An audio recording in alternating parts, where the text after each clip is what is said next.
Welcome back into the Sports Source. This segment brought to you by Safety Systems. We are almost to the end of 2021. Boy, it is close.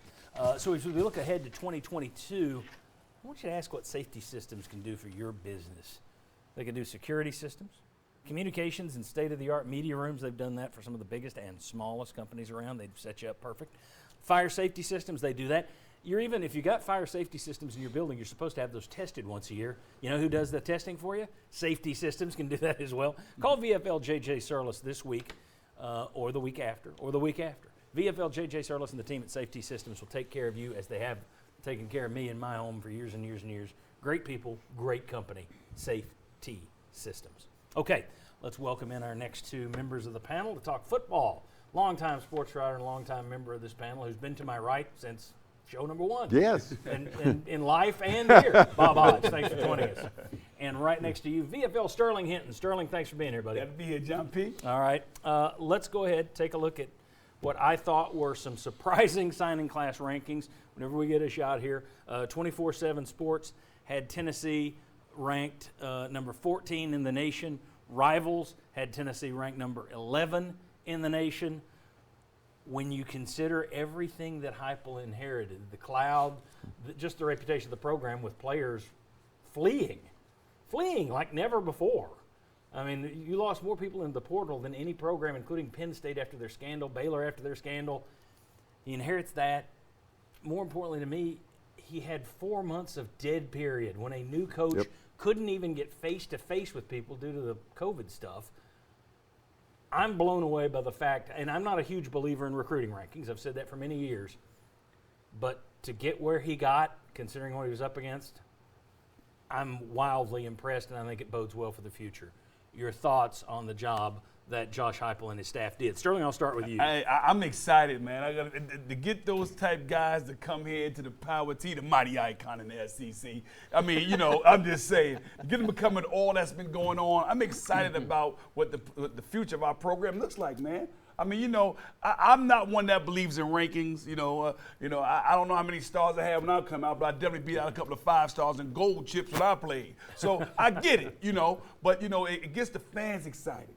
It gets the people that's watching the program excited. It gets the coaches excited. We get some dogs in here, and we get another year of dogs, and with the offense and the attitude of our team, the culture changing, woo-wee! I like it, man. I like it. So the basketball team needs dogs. The football team got dogs. So I guess they're all Smokies. Yay! I thought it was a fantastic way to finish for Tennessee. I had not paid any attention on signing day. I was working a lot. I was following the Urban Meyer debacle, which I thought was hilarious. And a friend called me and said, "Gosh, what do you think?" And so when I saw it, it was surprising and it was reassuring all at the same time, because I thought, hey, if Tennessee could push this into the top 20, what a fantastic job they would have done. And to have gone almost to the top 10, I just don't think you can say enough about what these coaches did. It's a fantastic job. It was a fantastic finish. And I think it answered a lot of questions about Josh Heupel and his staff. And, okay, what can you do? Yeah, you look pretty good on the football field, but you got to recruit. Okay, now they've been able to do both. They went about 4 months without getting a commitment. And you're thinking, okay, this thing looks like it might be a disaster. But Sterling, I think they won the game within the game within the game. Yeah. Yes, sir! That's what they did. They ended up getting 4 stars in the last week or so, which were really good players. I visited with Austin Nichols, the best offensive lineman Tennessee signed. He said there were a number of programs out there recruiting against Tennessee that said, they're going to be on probation for 5 years. They won't be going to a bowl game for 3 years. Throwing all this stuff at them, and yet they were able to overcome all that and get what I thought was a very well-rounded class. 4 defensive linemen, 4 offensive linemen, a really good quarterback out of Indiana. He's a great athlete. You only got 2 players in state. You got 9 out of Georgia, but you got 2 in state. I think the in-state recruiting is going to get better. But, man, I'd give them an A for what they did. I thought it was a terrific job closing. Yeah, and when you look at it, what do they coaches preach in drills all the time? Finish it. Finish strong. What does Heupel preach all the time? Finish. That's exactly what they did, where you got to a level that if you finish it, you go up.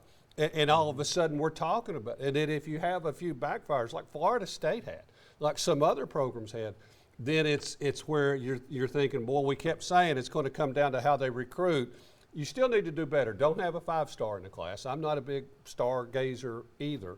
But to get 7 4-stars, 13 3-stars, and especially what they did at wide receiver and the way this staff is, to come up with 4 defensive linemen, 2 edge rushers, you're going to have to, in the portal, get a linebacker maybe, but you got to like what they did and how they filled their needs on, the early signing day. And I thought Tennessee being nailed for not doing better in state, okay, I think it's both valid and a little bit unfair, because with the early signing period and the fact that you got a late start, you had a lot of guys who had already locked themselves in to where they wanted to go. And let's sit back in 4 years and compare, this is what Tennessee got, and here's the guys that you missed. And I think that's only, maybe 3 years. That's when you judge how you did, because if you go back and you look in the past, Tennessee's missed out on a lot of the big name recruits in the state of Tennessee. It's a fairly short list, though, that have gone to other places, and you go, gosh, if Tennessee just had him, he's a game changer. Yeah, So I mean, I think to back off of that a little bit. Well, here was It was also a tough year. Just quickly, it was also a very tough year to make a coaching change because Yes. you had the big in-state class. It would have been great if you'd had someone here who could have built relationships with Right, those guys for exactly. 3 and 4 years. So it was the worst possible time for him to come in and have this great in-state class. The counter argument is, how do you go into Georgia and get 9 and you only get 2 out of Tennessee? Well, the answer is that of those 9 you got, Willie Martinez has recruited Georgia, Rodney Garner's recruited Georgia. Several of them had already developed relationships in Georgia. So that's why you were able to hit Georgia as well as you did and not Tennessee. Now, if Tennessee only gets 2 of the best players in the state next year, then I think you got more of a problem. But I think going forward they'll do a lot better And with Tennessee. And once again, that makes it valid. You Right. do have to do better next year. And too many of the top in-state players were not even giving you like a visit, weren't even really giving you the time of day, right? How are you going to recruit them if they won't even really talk to you? Well, and again, I think most of us graded on the curve this year, whereas next year there will be no grading on the curve. But this year, grade on the curve, and this would have been a grade A for the job they did, curve or not, in my book. Yeah. To get Yes. to top 15, Yeah. when you hired this guy, if you had told anyone that's a Tennessee fan, yeah, he'll finish number 11 or number 14 in recruiting, he'll get you to 7 wins in a bowl game, they would have taken that all day and all night. Yeah. Most rational people would have taken that and been thrilled with it. And one of the big criticisms was he hadn't done as well at Central Florida as Scott Frost did. Go look at where Scott Frost's Nebraska recruiting class just ended. I think 56 it's or 56, 57. Yeah. All right. Very good. Enough of the joy. What does a top 15 class really mean? Let's go back and look at some of the blue stars and gold chips, as Sterling referred to them. And what does that mean for wins? That's next on the Sports Source. Come on back.